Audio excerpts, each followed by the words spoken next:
जी हाँ, आज बहुत ही दुख भरा दिन है। आज हमारे देश की बेटी स्वर कोकिला लता मंगेशकर जी आज हम लोगों के बीच से चली गई, हम लोगों को रोता छोड़ करके चली गई। स्वर कोकिला चली गई हम सबको छोड़कर, स्वर की देवी चली गई हम सबको छोड़कर। देश रो रहा दीदी आपको याद कर, आपको याद कर। क्यों चली गई दीदी हम सबको छोड़कर।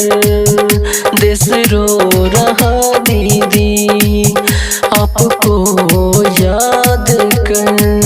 स्वर कोकिला चली गई हम सबको छोड़कर।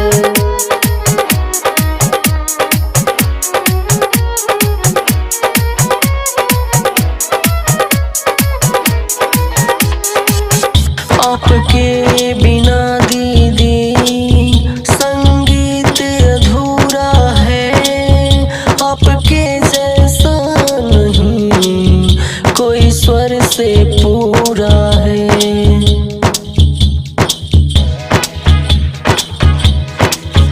आपके बिना दीदी संगीत अधूरा है, आपके जैसा नहीं कोई स्वर से पूरा है।